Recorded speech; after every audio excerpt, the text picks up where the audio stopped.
CPM పట్టణ committee సమావేశం ఈరోజు జరిగింది. ఈ సందర్భంగా ఈ ప్రభుత్వానికి ఒక సూచన చేస్తా ఉన్నాం, ఒక డిమాండ్ చేస్తా ఉన్నాం. బోధాన్ పోచంపల్లి మండలంలో అనేక మంది పట్టణ కేంద్రంలో వివిధ ప్రాంతాల నుంచి వలసలు వచ్చిన వాళ్ళు ఉన్నారు. ప్రధానంగా చేనేతకు పుట్టినిల్లు, వందలాది మంది చేనేత కార్మికులు ఈ ప్రాంతాన్ని నమ్ముకొని జీవిస్తున్న పరిస్థితి ఉంది. ఇది పెద్ద పర్యాటక కేంద్రము. కానీ చాలా సంవత్సరాల నుంచి ఇళ్ల స్థలాలు లేని పేదలు, ఇళ్లు లేని పేదలు వందలాది మంది ఉన్నారు. గత బీఆర్ఎస్ ప్రభుత్వము ఈ పోచంపల్లి పట్టణ పరిధిలోని ఒక చెరువు పక్కనే ఏదైతే డబల్ బెడ్రూమ్ ఇళ్ల నిర్మాణం చేయడం జరిగింది.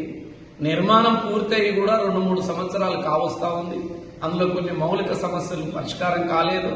కానీ లబ్ధిదారులను ఎంపిక చేసి ఇప్పటి వరకు డబుల్ బెడ్రూమ్ ఇళ్లను పంపిణీ చేయలేదు. ఇందులో అనేక అవకతవకలు జరిగినాయి అనేది చర్చ ఉంది. మేము సిపిఎం పార్టీగా డిమాండ్ చేసేది ఏంటంటే, నిర్మాణమైన డబుల్ బెడ్రూమ్ ఇళ్లను వెంటనే పోచంపల్లి పట్టణంలో నివాసం ఉండి ఇల్లు లేని అచ్చమైన నిరుపేదలకు మొదటి అవకాశం ఇవ్వాలని మేము ఈ ప్రభుత్వాన్ని కోరుతా ఉన్నాం. రెండోది మేము చెప్పేది ఏంటంటే, 25 రోజులలో, ఈ రోజు 17 తారీఖు, పక్క 25 రోజులలో డబుల్ బెడ్రూమ్ ఇళ్లను లబ్ధిదారులను గుర్తించి పంపిణీ చేయకపోతే ఈ 25వ రోజు తర్వాత సిపిఐఎం పార్టీగా ఎవరైతే నిరుపేదలు ఉన్నారో ఆ నిరుపేదలందరినీ తీసుకుపోయి ఆ డబుల్ బెడ్రూమ్ ఇళ్లను పంపిణీ చేస్తామని మేము డిమాండ్ చేస్తా ఉన్నాం, హెచ్చరిక చేస్తా ఉన్నాం.